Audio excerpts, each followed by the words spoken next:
sinupalpal po ng dalawang mambabatas, si Bangag at si Asong Bangag din, na si Auntie Claire, mga kababayan, yung mga sinabi ho nila na okay pa naman po ang supply ng langis sa ating bansa. Wala pang krisis. O, wag kayong mag-alala, putang ina. Wag daw mag-alala, mga kababayan. 100 na mahigit ang kada litro. Di ba? Hindi mag-aalala. Yung mga jeepney driver, yung mga single motor na yan, mga taxi driver, lahat ng mga pampasahero, umaangal na sa presyo ng gasolina. Yung dating kinikita nilang 1,000, ngayon 300 na lang. Kayo, hindi nyo nararamdaman ang krisis kasi mga mapepera kayo, mga pawatan kasi kayo eh. Magnanakaw daw kayo. Sabi ng 18 ex-marines ni Saldico, ni Gutesa, yan. Hindi nyo talaga mararamdaman, marami kayong pera. Kaming mga pobre, ngayon, magmurahan tayo, mga mga yawa mo. Ramdam namin. Kami, pobre kami, wala kaming pera, kayo hindi nyo mararamdaman yan. Visit to mga ito. Mag-amo nga kayo. Parehas bangag. O ito po, panoorin po natin ang video nitong dalawang mambabatas, mga kababayan. Sana yung ibang mga mambabatas dyan, magsalita ho kayo. Ilan lang kami ang nagsasalita eh. Magsalita din kayo, gumawa din kayo ng video katulad dito. O lalo na sa mga mambabatas dyan na maka-Duterte, kagaya namin. Magsalita kayo. Hindi na biro itong nangyari sa bansa natin. Hindi po madali ang mawalan ng gasolina. Mabuti pang bumalik na lang ang COVID. At least yun, may gasolina, nakakagalaw ang ekonomiya. Ito, pag nawalan tayo ng gasolina, stop lahat. O, ito na po yung video. Pasensya na po. Napasarap na naman si PL ng kwento. O, ito na. Ngayong sumipa na ng 120 pesos per litro, yung diesel at iba pang mga produktong petrolyo, malinaw na nasa krisis ho ang ating bansa. Kaya abnormal lang yung mga magsasabi na normal yung nangyayari sa ating bansa ngayon. Dapat ang gobyerno ay nasa crisis at emergency mode na. Ang kailangan ng ating mga kababayan, ng mga manggagawa at ordinaryong Pilipino, kapanatagan. Na sa gitna ng krisis na inaharap natin, nakikita ang gobyerno na ginagawa ang lahat ng pupwedeng gawin para mapawi o maibsan man lang yung hirap na dinaranas ng ating mga kababayan. Kaya kay Yusek Claire Castro, Yusek, saan ho ba kayo nakatira? Sa Garapon? Kailan ho ang naniniwala dyan sa sinasabi nyo? Mr. President, gumising na po kayo. Lumabas po kayo dyan sa mundo ninyo at makita ninyo na talagang hirap na ang ating mga manggagawa at ordinaryong Pilipino. Nasa krisis na po tayo. Nasa krisis po tayo, hindi na po normal ang sitwasyon. And what we have to do right now is do the preparation just like during COVID when there was uncertainty. Hindi po natin alam hanggang kailan at hanggang saan ang patutunguhan ng nangyayaring krisis na ito. Kaya dapat ganun din ang preparasyon na ginagawa ng ating gobyerno at mga ahensya. Our response must go beyond short-term relief. Ang ating makabayan ay nakatingin at umaasa sa atin. Ipakita po natin na may malinaw, mabilis at konkretong aksyon tayo para sa kanila. Situation, again, is not normal. We are in crisis already. Creation of task force or crisis committee should have been done right when the conflict started. Nonetheless, the formation of the committee now is still very much welcome. There should have been a sense of urgency at the onset of the Middle East crisis. Alam naman natin na tatamaan tayo ng negatibong epekto lalo na sa presyo ng gasolina. Hanggang kailan pa magtitiis ang taong bayan sa patuloy na pagtaas ng presyo ng mga bilihin? Nasa Pangulo na ang bola. May kapangyarihan na siyang isuspend o bawasan excise taxes sa langis. Umaaray na ang publiko sa taas ng presyo ng petrolyo, lalo na ang mga manggagawa at jeepney drivers. Bumuna ng isang interagency task force ASAP para tiyakin na mabilis, maayos at tuloy-tuloy ang pagkilos ng gobyerno. Panahon na para gumalaw dahil sa gitna ng krisis, hindi pwede maghintay ang taong bayan. Bawat araw na delay, dagdag pasanin sa mamamayan. Imbes na puro false hope, ilahad ang totoo kung ano talaga ang konkretong plano natin. Parehas po ang sinasabi ng dalawa, mga kababayan.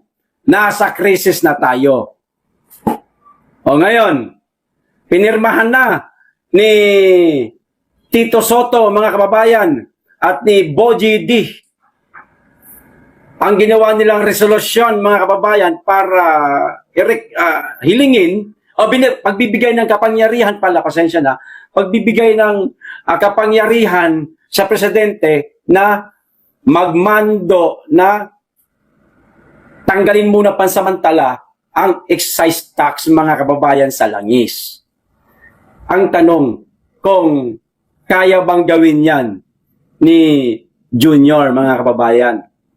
Eh, yung mga may-ari ng mga naglalakihang mga oligarchs ho, mga kababayan kaya niya kayang manduhan yan. Siya naman po ang minamanduhan ng mga yan. Di ba? Parang siya ang minamanduhan Kaya nga nagbigay na lang siya ng 1/8 solution na 5,000 sa mga tsuper para hindi masyadong apektado. Pero ang totoo, pinambayad lang ng utang ng mga tsuper yun kasi matagal lang hirap ang mga Pilipino.